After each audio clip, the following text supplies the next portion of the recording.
¿Qué haces si se te daña la nevera? No vas donde el panadero. Buscas al eléctrico. Es de lógica. Por eso, si te enfermas, tu médico u odontólogo son los únicos profesionales autorizados en Colombia para recetar medicamentos. No tu vecino, ni tu tía. Y los únicos lugares autorizados para adquirir medicamentos son las droguerías. De otra forma, puedes atentar contra tu salud. Es de lógica. No te automediques. Tu salud es tu vida. Secretaría Seccional de Salud y Protección Social de Antioquia. Gobernación de Antioquia. Antioquia piensa en grande. Buenos días. Primero que todo, muchas gracias a los organizadores del evento por esta invitación. Básicamente me plantearon, coméntenos un poquito sobre diagnóstico y tratamiento de tuberculosis. Diagnóstico y tratamiento de tuberculosis es supremamente amplio, entonces me voy a circunscribir a unos aspectos específicos compartiéndoles algunas de las investigaciones del departamento. Cuando nosotros miramos el informe de la Organización Mundial de la Salud de este año, del año 2018, ustedes van a observar que se reportaron 10 millones de casos nuevos de tuberculosis alrededor del mundo. Sin embargo, quiero hacer alusión a esto y es que los reportados, es decir, los notificados son 6 millones. Una de las cosas que está llamando la atención la Organización Mundial de la Salud y los ministerios de salud de todos los países es que se nos están escapando una tercera parte de los casos de tuberculosis. Entonces ese es un primer mensaje para todos ustedes y es, en el mundo entero se está liderando una campaña muy fuerte, encontremos esos más de 3 millones de casos que se nos están perdiendo de los sistemas de salud. Las razones son muchas, o porque nosotros, el personal de salud, no pensamos en tuberculosis, porque hay barreras administrativas, porque los pacientes no son conscientes de ello, hay infinidad de razones. Cuando ustedes miran los reportes de tuberculosis, la primera pregunta es, ¿esto será importante en Colombia? Porque cuando miramos el reporte de la Organización Mundial de la Salud, estos son los 7 países que dan cuenta de la mayor carga de tuberculosis alrededor del mundo. Si ustedes lo miran, son India, Indonesia, Myanmar, Bangladesh, Nigeria, Pakistán y Filipinas. Esos son los países que dan cuenta del 80% de los casos de tuberculosis alrededor del mundo. Pero miren que cuando ustedes leen el informe, básicamente los circulitos azules hace alusión a los casos notificados y los circulitos en rojo básicamente hace alusión a cuántos casos se nos están escapando o que no se están diagnosticando o que les estamos haciendo diagnóstico post-mortem, es decir, se nos están muriendo por tuberculosis. Esto es el mundo, entonces uno dice, bueno, esto será un problema importante en Colombia. Cuando nosotros miramos la situación de tuberculosis en Colombia, este es el informe de este año que da cuenta de los casos de tuberculosis para 2017. Miren que Antioquia es el departamento que mayor número de casos contribuye al país, es decir, del porcentaje nacional de 14.000 casos que se presentaron en el país para 2017, Antioquia es el primero y contribuye con un 18%. Si ustedes me preguntan, yo creo que hay departamentos con mucha más carga, lo que pasa es que Antioquia es la que más busca. Cuando nosotros miramos en las poblaciones de alto riesgo, pues una cosa muy importante es que el 88% pues son personas que no se consideran como grupos de alto riesgo, es decir, población general como ustedes. Y que dentro de los grupos que se denominan alto riesgo, el segundo que más contribuye son las personas privadas de la libertad y el siguiente son los habitantes de calle. ¿Cuál es la invitación en ese sentido? Cuando ustedes tengan una persona que tenga un antecedente de haber estado privada de la libertad o sea habitante de calle, préstele atención. Este es el informe de este año de la Alcaldía de Salud de Medellín, que lo que quiero hacer alusión es la incidencia que se reporta para Colombia, la notificada, oscila más o menos entre el 25 a 30 casos por cada 100.000 habitantes. Para Medellín, miren que lo que se reporta oscila entre 60 y 50 casos por cada 100.000 habitantes, es decir, es más alta que la tasa nacional. Pero a su vez, cuando nosotros miramos qué pasa con Medellín, esto es el área metropolitana de Medellín, para que ustedes se ubiquen, esta es la zona nororiental, esto es el Poblado, esto es San Javier, lo que les está mostrando en blanco o verde son los casos, que hay muy poquitos casos o no hay casos, y en rojo lo que les está mostrando son las zonas afectadas por tuberculosis en Medellín. ¿Por qué les quiero hacer alusión a esto? Porque aparentemente todo lo tenemos perfecto, pero realmente tenemos zonas de alta incidencia de tuberculosis en nuestra ciudad. ¿Cuáles son esas zonas? Principalmente Aranjuez, Belén, Buenos Aires y Castilla. Cuando ustedes lean los informes epidemiológicos que saca la Secretaría de Salud de Medellín, es supremamente importante que prestemos atención que si bien tenemos una tasa en Medellín de 70, más o menos 60, 70 casos por 100.000 habitantes por año, eso varía dependiendo de la comuna en la que resida la persona. Por lo tanto, cuando tengamos una persona y esa persona tenga, pues o resida en cualquiera de estos lugares, préstele atención si esa persona le reporta síntomas respiratorios. Entonces es muy importante este tipo de información. Hay 2 circulares, yo no voy a ir en detalle en cada una, pero la primera circular, o no la primera, la última circular salió en diciembre de 2016. Básicamente es la actualización de los lineamientos para el manejo programático de la tuberculosis en niños, en casos fármaco-resistentes y todo lo relacionado con la programación de sintomáticos respiratorios. Es fundamental que leamos estas circulares, son muy corticas, pero es allí donde se actualizan los esquemas de tratamiento y donde se actualizan las políticas nacionales. Eso simplemente le dan un googleazo, circular externa, 55-2016 y ahí la pueden encontrar. Pero básicamente, ¿qué nos menciona? Nos mencionan los grupos definidos de alto riesgo en Colombia, en quienes cualquiera de las personas que tenga estos antecedentes debemos pensar en tuberculosis. Entonces, cualquier persona que tenga de comunidad, ¿quiénes? Las personas, por ejemplo, poblaciones indígenas, poblaciones habitantes de calle, migrantes y refugiados, que tengan o que se atiendan en los servicios de atención hospitalarios. Entonces, personas que hayan sido previamente tratadas, que tengan lesiones fibróticas en la radiografía de tórax, cualquier paciente con VIH, recuerden que la definición para VIH cambió, no es más de 15 días de síntomas respiratorios, sino son toda su expectoración de cualquier duración en el último mes, más fiebre, más escalofrío y pérdida de peso, para que lo tengan presente. Personas con diabetes, con enfermedades respiratorias crónicas, desnutrición, gastrectomía, alcoholismo, falla renal crónica, cualquier tratamiento que comprometa el sistema inmunológico, pacientes post-transplantados con enfermedades autoinmunes y personas con edad avanzada.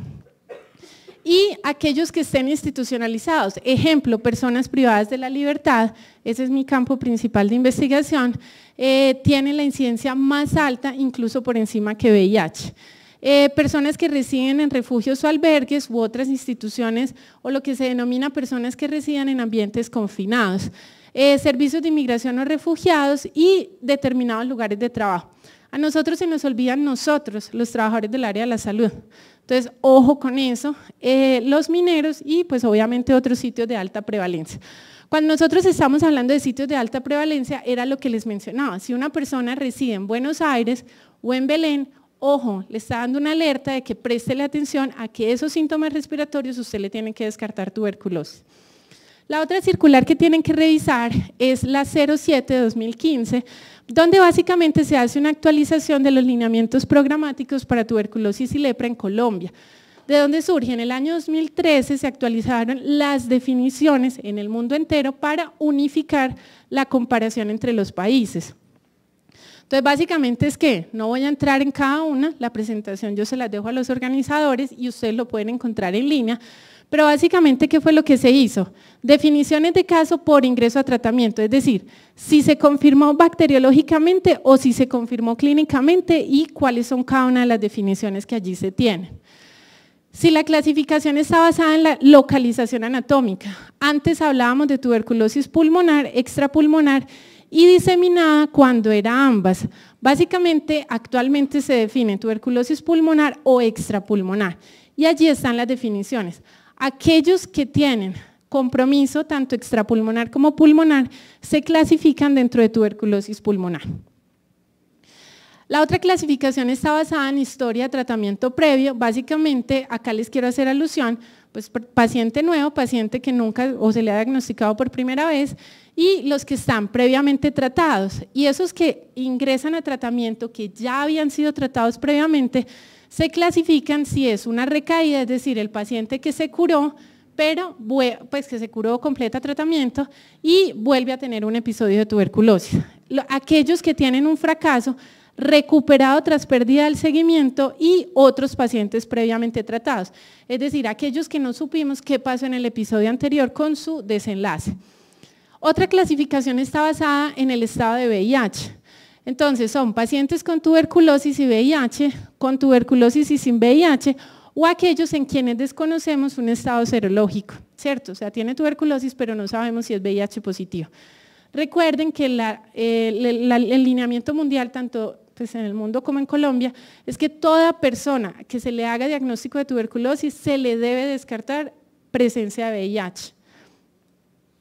Y está la clasificación basada en resistencia a medicamentos, que son monoresistencia, polirresistencia, multidrogoresistencia, extensamente resistente y resistencia a rifampicina.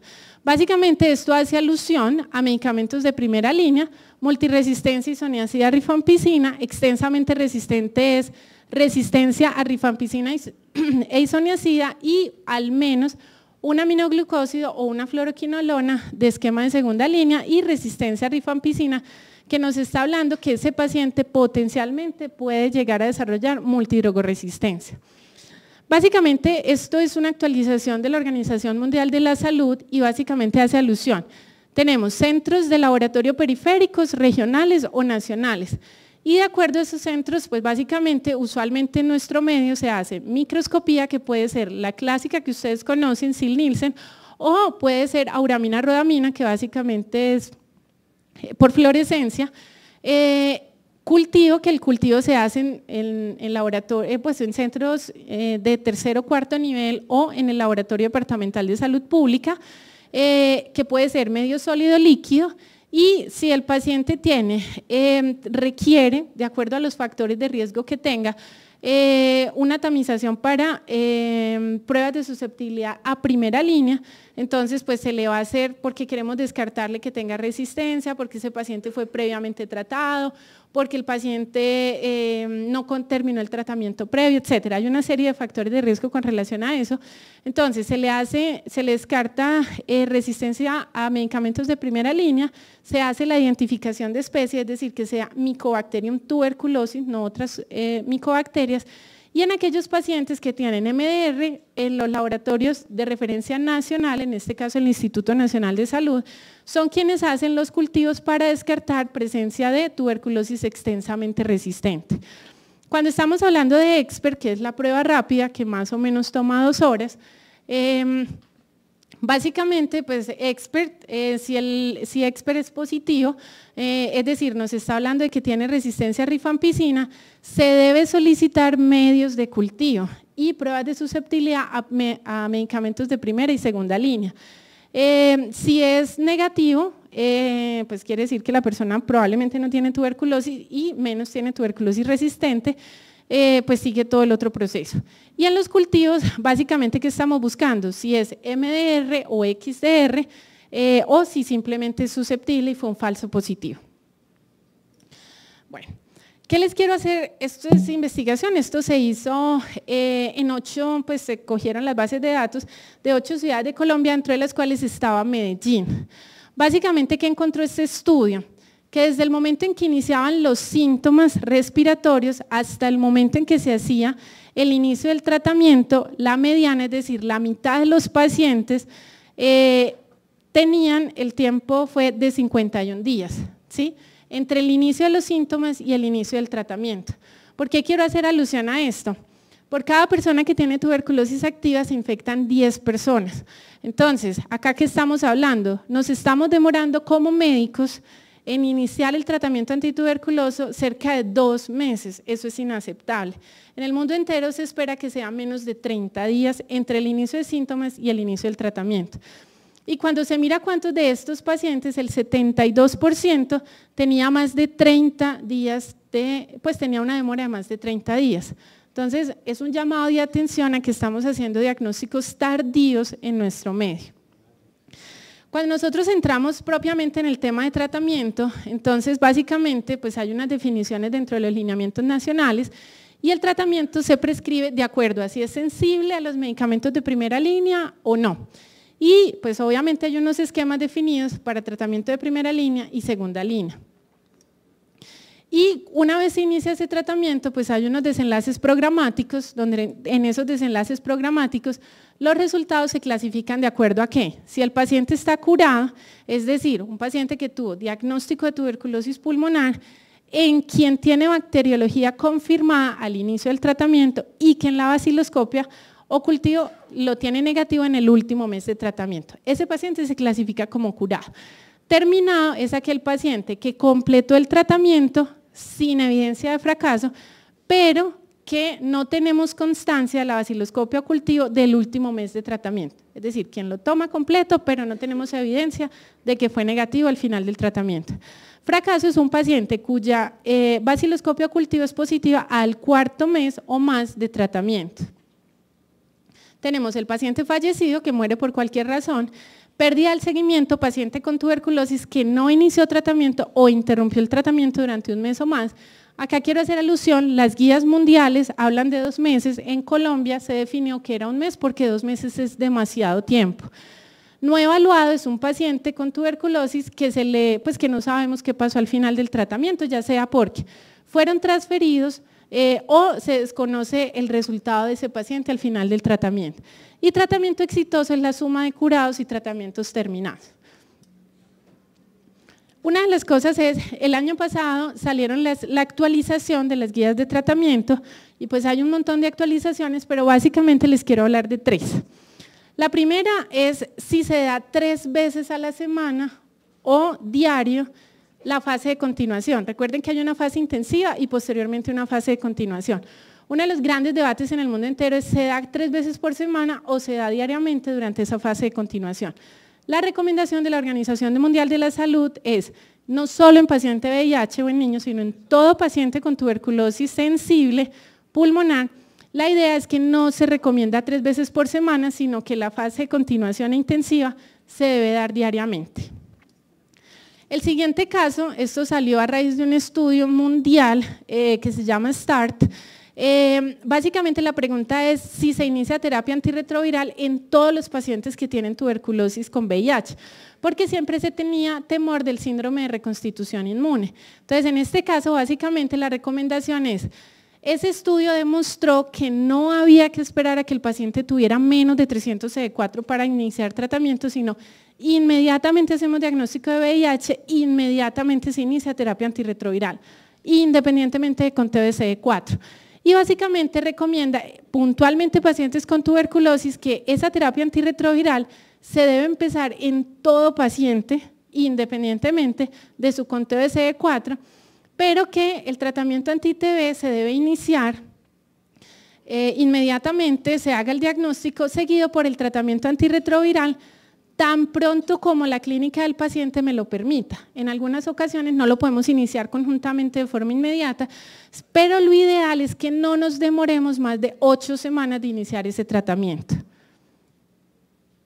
Y la tercera recomendación es la efectividad del tratamiento por periodos superiores a 8 meses comparado con un régimen estándar en pacientes infectados con tuberculosis y VIH. Básicamente siempre se ha planteado que en tuberculosis y VIH el tratamiento se daba pues, mínimo 8 a 9 meses. Básicamente la recomendación actual de la OMS es que ese tratamiento, pues con todos los estudios que han salido publicados en este momento, la idea es que se dé los 6 meses de tratamiento. Bueno, ¿qué les quiero mostrar? Estos son 2 estudios en Antioquia. Analizamos todos los casos de tuberculosis. Y el primero son los factores asociados con tratamiento no exitoso, es decir, pérdida del seguimiento, abandono, pérdida del seguimiento, fracaso o muerte. Lo tomamos de todos los pacientes 2014-2016 y básicamente teníamos más de 6.000, exactamente teníamos 6.738 pacientes que analizamos en estos 2 años. ¿Qué les quiero mostrar? La meta de la Organización Mundial de la Salud es que debemos lograr la curación en el 90% de los pacientes con tuberculosis.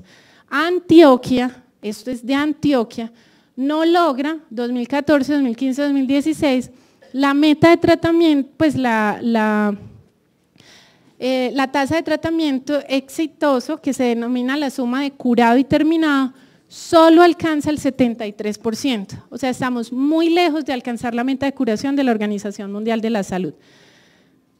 Cuando nosotros miramos cuáles son esos factores de riesgo que se asocian con ese tratamiento no exitoso, es régimen subsidiado, los pobres no asegurados, las personas que están entre 15 y 54 años o más de 55 años, ser hombre, los habitantes de calle, las personas con coinfección VIH y aquellos pacientes que tienen que tenían antecedente de tratamiento previo y que el diagnóstico se hizo durante la hospitalización.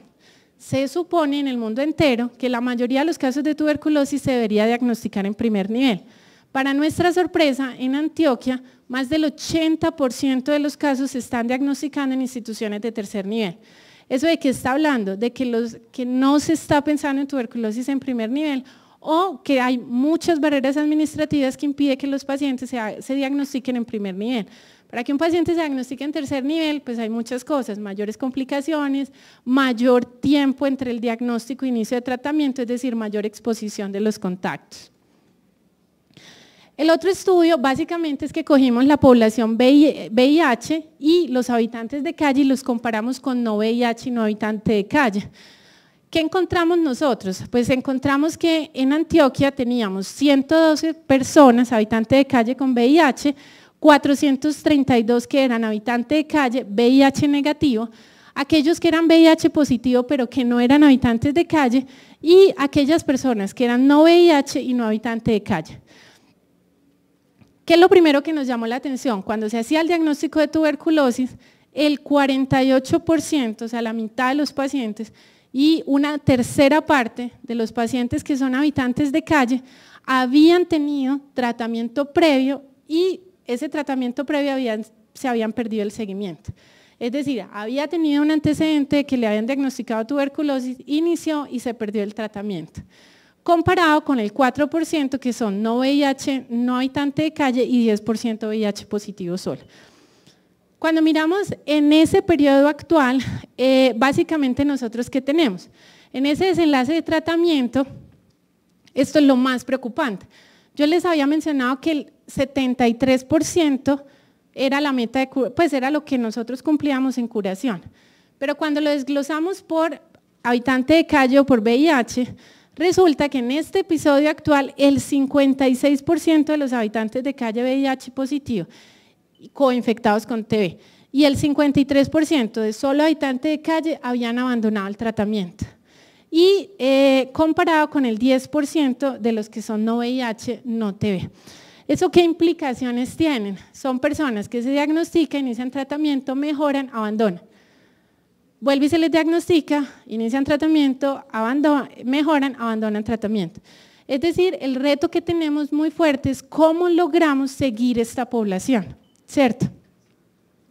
Cuando nosotros estratificamos esto, este es porcentaje de éxito del tratamiento y las barras negras es que el diagnóstico se hizo durante la hospitalización o que se hace de forma ambulatoria, o sea, primer nivel. Miren que el éxito de tratamiento en habitante de calle no llega a ser del 35%. Es decir, estamos lejos, o sea, si no alcanzamos la meta del 90%, en estos pacientes está por debajo del 30%. Y cuando miramos por tratamiento previo, es decir, barras negras son casos nuevos, barras grises son tratamiento previamente tratado, miren que en personas habitantes de calle e incluso en VIH que han tenido tratamiento previo, mire que el éxito del tratamiento a lo sumo es del 35%.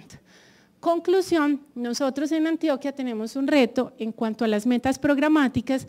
Antioquia y Medellín han hecho un esfuerzo gigante por fortalecer el programa contra tuberculosis. Sin embargo, cuando desglosamos eso, nos damos cuenta que el mayor reto lo tenemos en habitante de calle y población coinfectada con VIH y tuberculosis. ¿Listo? Gracias.